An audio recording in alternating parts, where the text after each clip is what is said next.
Hello everyone, and thanks for joining me. Today I'm going to show you step by step how to build a scaling starter base in 7 Days to Die Alpha 20. I love this base because it's a simple design that scales well into the late game, and because it's so cheap to build, it's easy to replicate as you progress through the biomes. So let's start building. So the first thing that we're going to do is create a main pillar. We're going to start by digging a hole that is 3 by 3, filling it with blocks. Figure out which direction you want your entrance to face. I'm going to go with this way. Drop a door here. Place 3 blocks behind the door on the back side. Build these up 5 levels. 1, 2, 3, 4, 5. Place a ladder on the 3rd block up in the center. It's very important that you put it on the 3rd block to keep zombies from getting to you. They will not path to this because they would have to jump to reach it, like so. And then we're just going to close off the rest of this.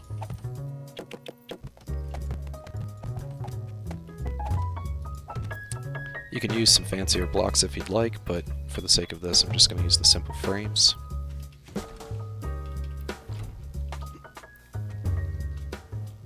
This is also going to serve as our horde base area. So what we're going to do next is go ahead and put a layer of blocks around the outside, like so. Because this side right here is the front door, the side that I'm against right now, the 2 sides facing perpendicular from that are going to be the directions that we're going to build the staircase that the zombies are going to use to reach us. So we're going to start by placing a block right here. We're going to count out 1, 2, 3 spaces from that.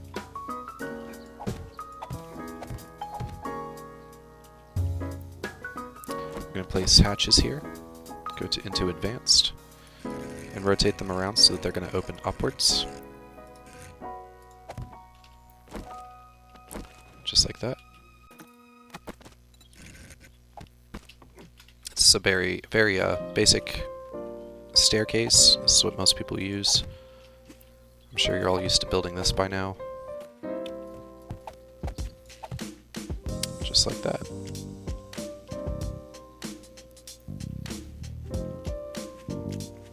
And what this does, it allows you to basically activate or deactivate the pathing on this side anytime that you want. And we'll go ahead and replicate that on the other side. Come out 1, 2, 3. Place our hatches. Whoops. And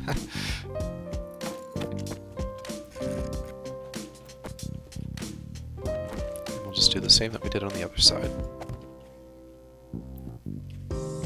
The reason I recommend 2 is actually for a few reasons. One of which being, if you like intellect builds, you can put a robotic sledge on either side. Another reason being, if you play on a server with other people, you can always host a friend of yours in this base. It's very handy.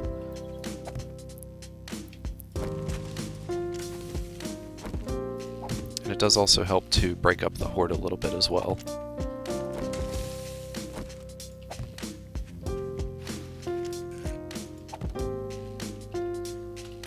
There we are. This is what you should have so far. Basically have a central structure with 2 bridges connecting to it from either side, with an entrance on the front. And at this point we're going to go ahead and kind of work on the inside a little bit here. This is going to be the part where you can take a lot of creative liberties. Feel free to use some different types of blocks, make this more interesting, or make it kind of tuned to the way that you want it to work. And you can take this as high or as short as you would like it. Personally, I like to go 4 high, just so it doesn't feel so cramped. It also gives you a couple extra spaces to use for electric switches and things like that if you want to integrate those into the future. this point, you should have something that looks like this, or very close to it. I forgot to place a hatch on the top. I like mine to open away from the ladder, but that's up to you. So from here, we just basically need to fortify the inside. This is totally up to you how you want to do it. A lot of people like these plate holes. You can flip them around like this. They're very nice, but I personally prefer this one right here. Place them on the insides. Place them on the outsides. Who cares? It's your base. But this is nice because it does double up the layers of protection in here.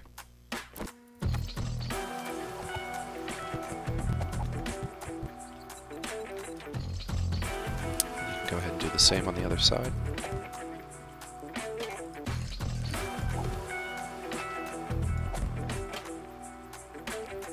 And for these areas right here, I like to have another hatch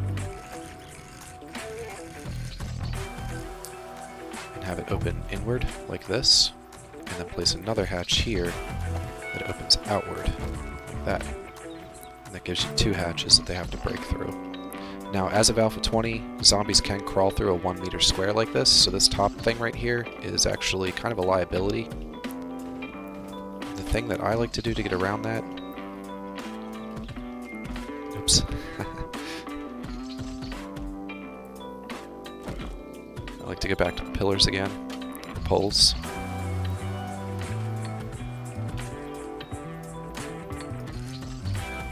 That's not the right one.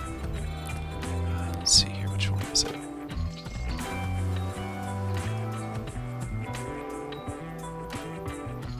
There we go, this guy right here. And it's kind of tricky, but you can place it above the hatch like this, and we're going to go to advanced again. Flip it around so that it is on the top. Like that. You can actually put another one on the inside here as well. Same thing, you just want it to line up with that other one. It doesn't prevent you from going in or out of the door. It's no problem. But what this does is whenever this is closed, this is now less than 1 meter. And the zombies will not try to go through here. Sometimes you'll have like a spider zombie, for example, that'll kind of bug out and crouch down and squeeze through in a weird way, but it's very rare that that happens. It's not really a big deal when it does. But you don't have to worry about anything else squeezing through here. Go ahead and do the same on the other side. Right there. Again, it should have 2 layers on it, just like that. The other reason these are nice, they do count as blocks with full health that you have to break through. They don't take up a lot of space, they prevent the zombies from coming through, and it's very nice because if you are sitting here trying to hit zombies through it, it's very easy to swing and not hit the poles on the side, which is an issue that I run into more frequently when I'm using the plate holes that other people seem to like. Which, if you like those, by all means, but it's just my preference. I personally tend to hit these whenever I'm trying to swing, but it's up to you. And obviously these squares right here and right here are not occupied yet, so you can also bolster those up with whatever blocks you'd like. It's up to you. The nice thing about this build is, you know, you can put as much or as little into it as you want. But basically, it's very. This is a very fundamentally sound base, based on how the mechanics of the game work with the zombies and pathing and things like that. So you might have noticed as well, the backside here is still open. This is the area that we're going to use to access our storage area. So I'll just go ahead and pop a door on there.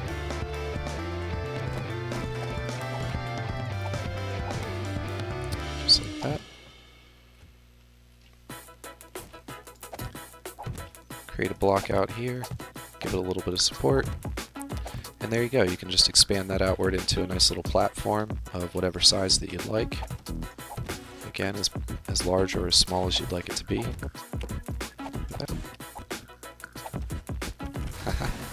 Whoops, that's alright.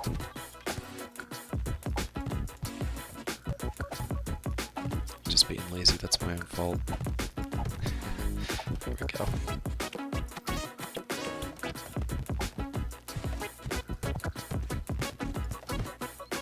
And here's a peek at what the base is going to look like once you've upgraded it to steel. Keep in mind that this is just a template, and you can adjust almost any aspect of this base to your own preferences. I keep the layout simple and I keep it small because I like to save on resources. This base is one that I like to pop up all around the map at various traders. Would definitely really like to see what you guys come up with.